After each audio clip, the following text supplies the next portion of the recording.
Funding for Market Journal is provided by the Nebraska Corn Board. This is Jane. She thinks she's just filling her car, but she's also filling the air with cancer-causing toxic chemicals used to boost octane in gas. What doesn't burn in the engine enters the air and your lungs, even your heart and brain. Bad for everyone, especially kids. Ethanol is a natural octane booster, clean burning and non-toxic. More ethanol means less scary stuff in our gas and in the air we breathe. And that makes your choice pretty plain, Jane. American Ethanol, cleaner air for Nebraska.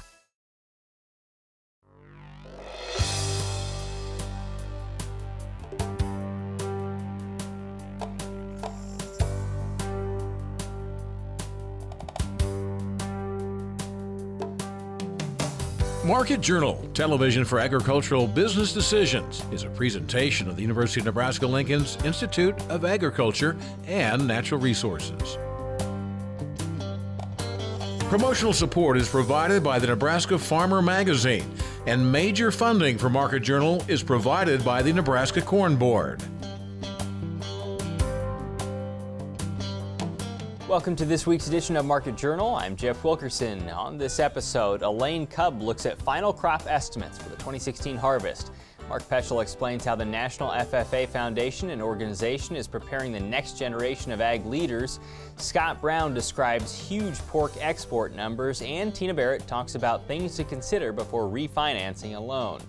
Elaine Kub is our corn and soybean market analyst this week. The U.S. Department of Agriculture finalized its totals for the 2016 harvest Thursday. It believes U.S. growers produced 15.1 billion bushels of corn and 4.3 billion bushels of soybeans. Both numbers are down 1% from November's estimates. Among the other highlights in Thursday's reports, American acres planted to winter wheat in 2017 are expected to be the second lowest on record and 10% below 2016. In its foreign projections, the agency increased Brazil's soybean output from 102 million metric tons to 104, an increase of about 73.5 million bushels. We talked with Elaine shortly after the release and started by asking for her thoughts on Thursday's data.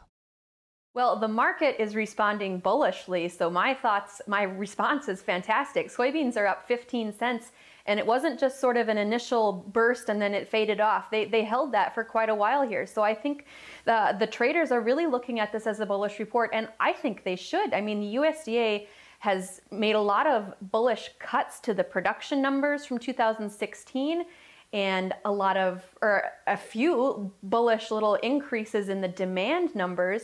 And they've accomplished this, accomplishment of bringing down the ending stocks, and they did it all without even changing the export projections, which I think the market has been waiting to see and will still wait to see in future WASDE reports. So all across the board here, we're looking at this as a bullish report day, especially for soybeans. Corn are not following quite as well, and wheat had, not such bullish news. Poor wheat. We're talking just after noon on Thursday. Do you want to go further into why people maybe expected an increase in those export numbers, but yet we didn't get one? Yeah, so the corn, the actual physical progress of corn being shipped out of this country is 78% higher this year than it was last year at this time. And yet, like I mentioned, the USDA made no changes to that projection yet. But all of the usage categories are really favorable for the corn market. And I don't think that I think that we've kind of found a price level, and we haven't been able to break through that 360 level very convincingly. So I think the market has responded to this slightly tighter ending stocks projection. It's still 16% stocks to use ratio. We still have very comfortable supplies of corn in the country.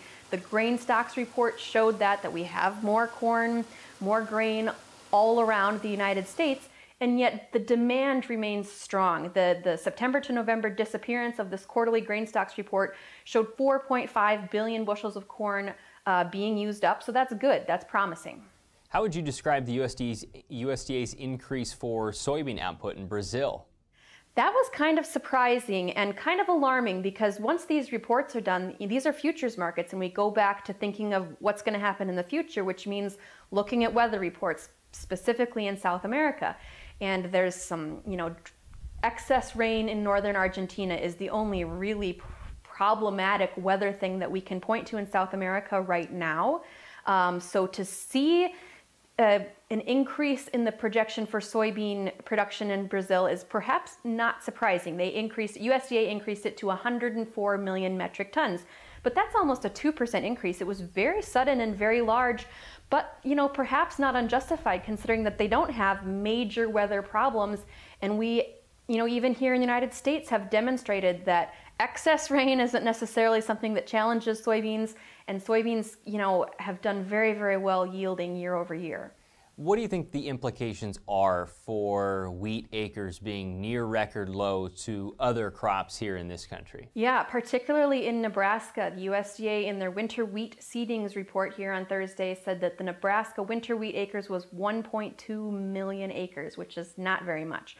Nationwide, there's 4 million fewer winter wheat acres seeded in 2016 than there were in 2015, which means we have 4 million acres that has got to go somewhere in 2017, and it's probably going to be favored towards soybeans, especially if the soybean market can keep up this momentum that perhaps got sparked here today. Describe where basis is at right now and how much help farmers might need even though futures prices are rising.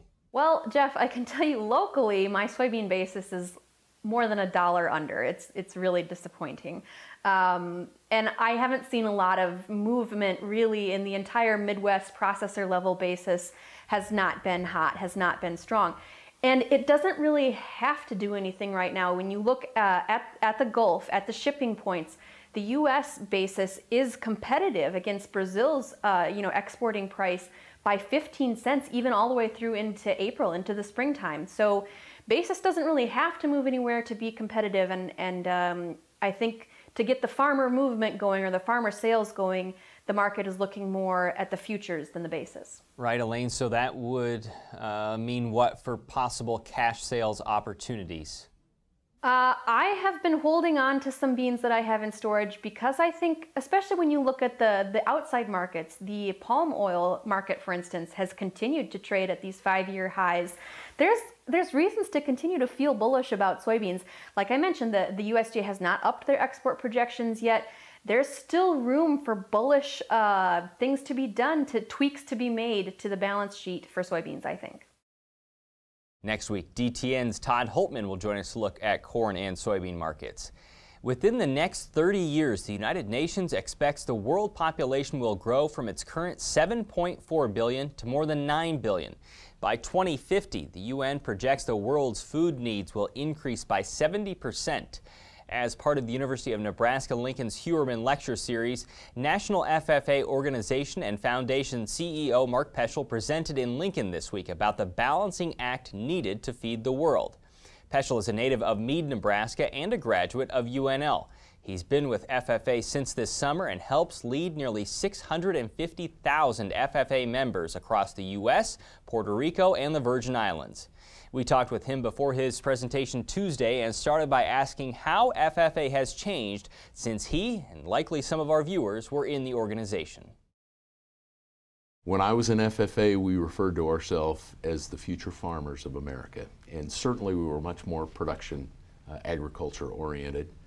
While production ag is still critically important, and we all know that, we have evolved into an organization that is more diverse in gender of our members, but also more focused in areas like STEM education, science, technology, engineering, math, more agri-science based, and our members have a much wider experience level in many different parts of agriculture, more than just production in many cases, but also science and related industries of agriculture. Describe how big that membership is right now. We announced earlier this past fall, that we had achieved just short of 650,000 members, which was a record for us. We were up about 3%. I think it's interesting to note that nationwide, we have a little over 1 million students in ag education programs, so we're reaching about 2/3 of those members with FFA. I think one of the reasons that's surprising to me, at least, is because there's so much disconnect between urban and rural, and so many generations are removed from the farm. How have you been able to be so successful in those urban areas, in the cities, to help boost membership? Well, I think it's also notable that in many cases the connection between food and agriculture isn't made because of what you just said. There is a generation or two or sometimes three removed from production agriculture. But we've had success in identifying agri-science programs and agri-science curriculum in urban centers throughout the United States. I think we're in 17 of the 20 largest cities in the U.S. at this point. And that gives us an opportunity to reach more students, to reach it with a science-based curriculum, and also help those students and their parents understand where their food comes from. What's the overall purpose of FFA as you see it? When we talk about the hedgehog of FFA, which what I believe we need to be and want to be the best in the world at, that is youth leadership development. And we do that so that we can create a talent pipeline for agriculture and agribusiness. Your discussion here at UNL will discuss the balancing act in trying to feed the world. What is the balancing act? When you look at the available resources that we have to feed a growing population, 9 billion people in less than 35 years, we need to feed those people, and we need to be able to do that sustainably, using the resources of one Earth as opposed to 1.6 planets that we're using today to feed 7 billion people. What are the challenges in that? Well, I think there are a number of challenges. I think that there's everything from regulatory and governmental challenges. I think that there's movement of trade that can create an issue for us, supply chain challenges, infrastructure. I mean, Norman Borlaug, who many recognize as a great humanitarian in and of himself, saved more than 1 billion people from starvation with the work he did in plant genetics and plant pathology and the like, said himself, infrastructure was the big issue in feeding everyone. What resources are going to limit how we're able to scale up production? I think one of the resources we have is education. When you go to a continent like Africa, where we see still tremendous opportunity, large areas of arable land and resources, water availability, what we lack is the basic agricultural education needed in order for that population to feed themselves. I'll close with this. What issues are your members, so high schoolers across the country, concerned about when it comes to agriculture right now? You know, it's interesting. When we talk to millennials, and our members would fit into the category of millennials, they are very focused on doing things for the greater good. They want to be able to contribute in a very meaningful way. They want FFA to be a welcoming organization to individuals of all races, all creeds, all sexual orientation, religious backgrounds. And so our members as well are interested in how we feed everyone and how they play a role in doing that. Mark's presentation for the Huerman Lecture Series is available online. We'll link to that video on the Market Journal homepage.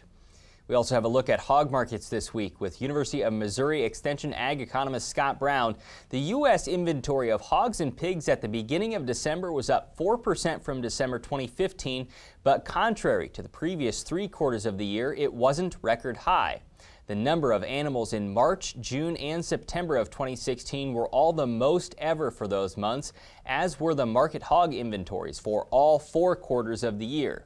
That abundant supply has helped push pork prices lower in the grocery store. The retail value for pork averaged $3.62 per pound in November, the cheapest level in nearly 3.5 years.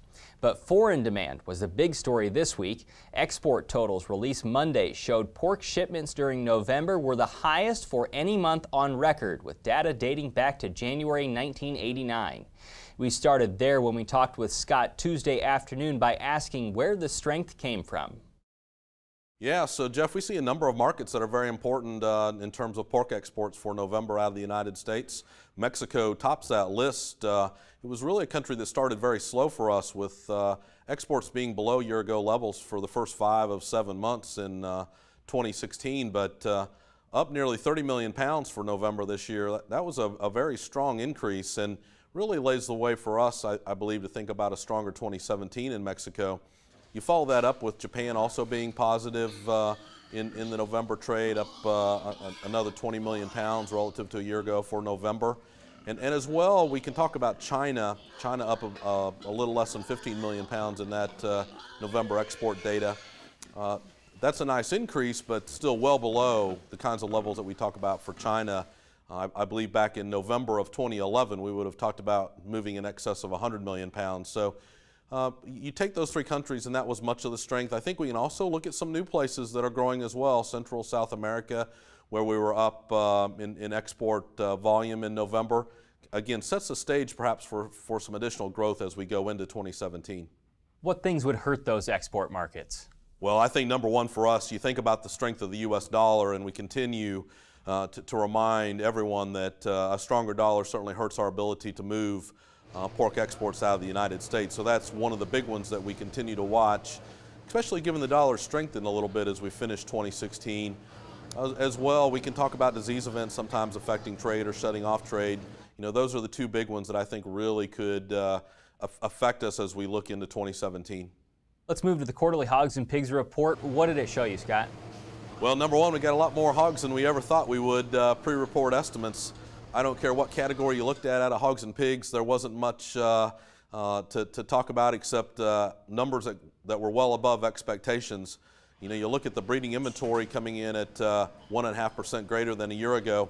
Most analysts would have thought that would have been fairly flat pre-report, so more sows to deal with as we move into 2017.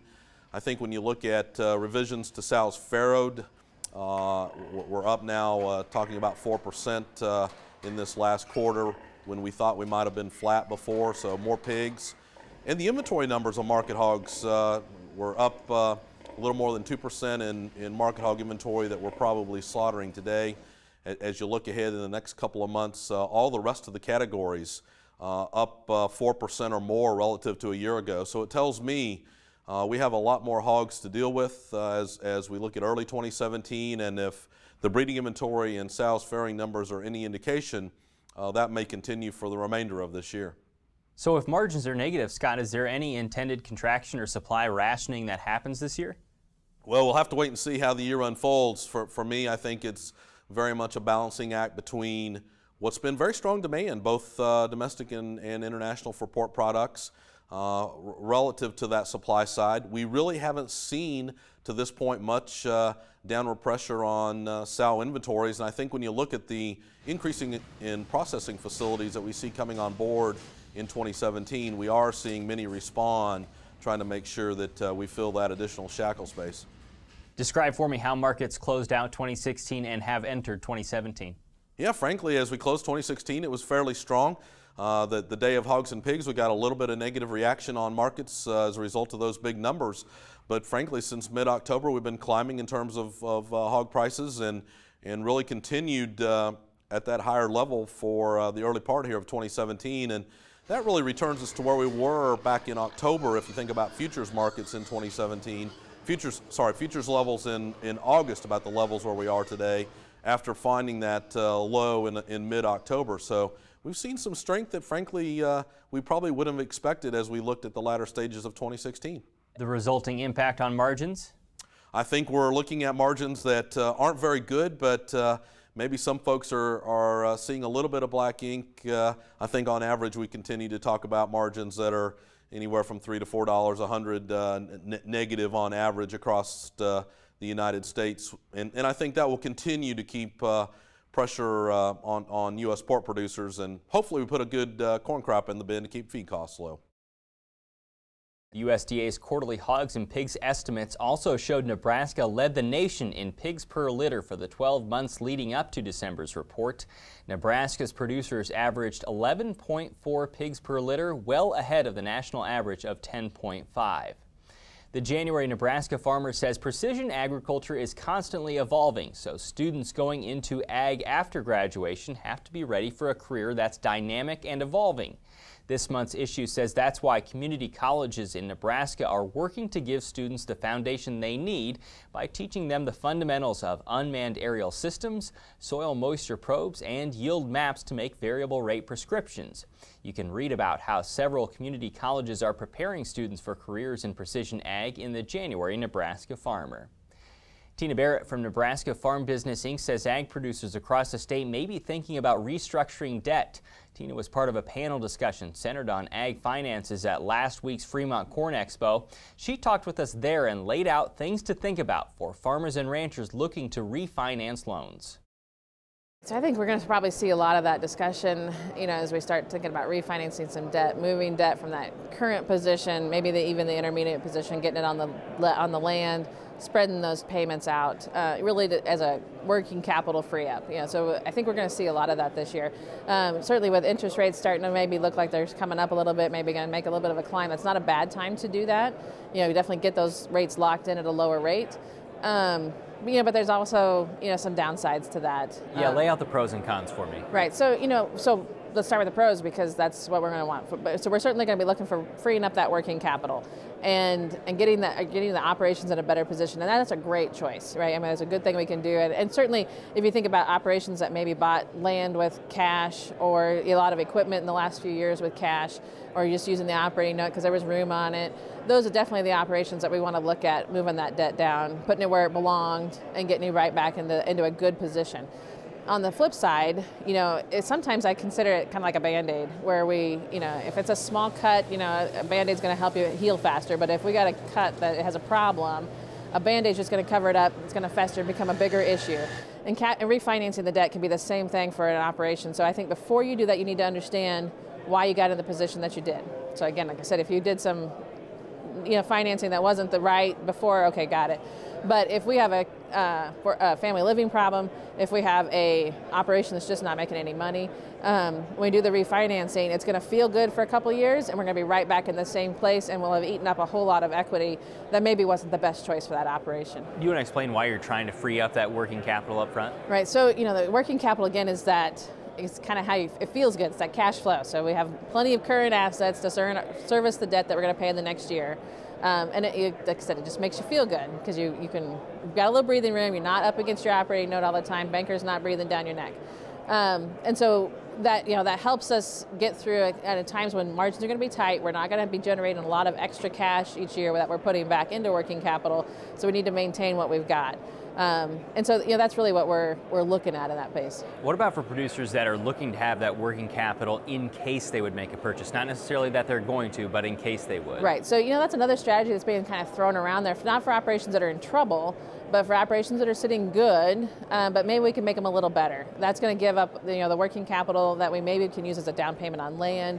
Maybe can take advantage of some of this cheap equipment that maybe is starting to show up a little bit. And getting a better position. The only downside to that, that you got to think about is we're definitely locking into a long-term interest situation where we're going to pay more interest than if you were sitting with an operating note that you paid off half the year, and so most of the time you weren't borrowing. So there's some things to weigh there, but definitely as interest rates start to climb, if that starts to happen very quickly, that might be something to think about locking in those rates now because they might not be there when the opportunity to buy the land is. That might also bring a situation where you have more working capital and you have a little bit of tempting fate there. That also is a problem because if you've got cash in the bank or you've got, we're not up against that operating note, it's a little easier to go spend on things that you don't need to, whether that's family living or even farm toys that aren't necessary to get the job done. Now with this week's weather forecast, here's Nebraska Extension ag climatologist Al Dutcher. Well, folks, here again for the weekly forecast, and unfortunately we have a pretty significant weather event that's going to occur over this weekend and into the early part of next week that could cause some significant problems across a good portion of south central, southeast Nebraska and potentially areas to the north of here. But before we get to that main forecast, during this last week, of course, it kind of played out as the models predicted. We did see a system come through on Tuesday, generate a little bit of precipitation in eastern Nebraska in the form of rain that fell on very cold surface and caused some localized icing events, particularly in the residential areas. And as that system shifted eastward, we've seen some significant snowfall start to develop across Iowa and points up into the northern Great Lakes region. This system coming out is much stronger, and unfortunately we were looking at more significant icing with this event. So let's get right to the models, and as we go right to the models, we'll notice here's that big upper air low that we talked about last week, and it's going to rapidly move over the next 24 hours up to into a position that's going to start drawing warm air into our region. So here we are as we go into tomorrow morning. Here comes this system, and you'll notice by the time we get to Monday, it's going to move all the way up into portions of Illinois, and that'll wrap that cold air around. So at the surface, we're going to have cold air. above layers warm air, and that's going to create some icing. And then we see the deep penetration of that cold air as it moves to the south, and we start to see a gradual easing of that cold air as we get into the middle of the week as yet another system comes on board from the western United States, and that's going to push some warmer air into our region. And it looks like we have the potential to once again repeat this as yet another upper air low is poised to draw copious amounts of moisture up into our region as we get into this weekend. Now the models are kind of divergent on the solution of this, whether this is going to come out as one big unit or it's going to come out in several pieces, but they are indicating that the period between next weekend and about the 23rd look to be very inclement in terms of another additional precipitation event. So let's look at how this precipitation is going to unfold. As we go through today, this moisture is going to start sliding toward the north, and by tomorrow it's going to enter in southern Nebraska with very heavy precipitation over Kansas. And as it goes northward on the backside, we may see some snow, but I think a lot of this is going to be ice based on the warm temperatures. Clears out as we get into Tuesday. Pretty benign conditions as yet another system that we were talking about starts to make its way down the western United States coast, and eventually will start to make its impact into the Central Plains as we get into Friday. We'll start to see the system generating itself down into northern New Mexico to the southern Arizona region, and then this will eject out as we go into next week and creating the potential for more significant weather. Now, in regards to this system, essentially the warm air is going to be aloft, and the cold air at the surface, regardless of how much precipitation you are, is going to probably freeze on contact with this rainfall. And the total precipitation output has increased dramatically. We're looking at, from the beginning of the week, a half an inch of moisture has now in southern Nebraska been increased to between 1 and 2 inches of moisture. And if this freezes on trees, we're going to have some significant power outages and travel problems. So pay particular attention, stay off the roads, get where you need to go on Saturday. It's going to turn ugly on Sunday and Monday. Now, in terms of next weekend and the following Tuesday, we start to see the warm air increase with that trough coming in from the west. And in terms of precipitation, as that system ejects out, we're looking at a substantial area of the northern United States that is going to see significant moisture as we move into next weekend. Thanks, Al. Today's interviews are available individually on the Market Journal website or through the Market Journal mobile app. They include information about the USDA's January crop report, the National FFA Foundation and Organization, U.S. pork exports, and loan refinancing. As always, you can keep up with Market Journal during the week by following us on Twitter, Instagram, and Facebook. Next week, Todd Holtman will be our market analyst. Until then, thanks for watching. I'm Jeff Wilkerson. We'll see you next week. Join Market Journal online at marketjournal.unl.edu. You can also follow us on Twitter, Instagram, and Facebook. Promotional support is provided by the Nebraska Farmer Magazine, and major funding for Market Journal is provided by the Nebraska Corn Board. Market Journal is produced by the University of Nebraska-Lincoln's Institute of Agriculture and Natural Resources.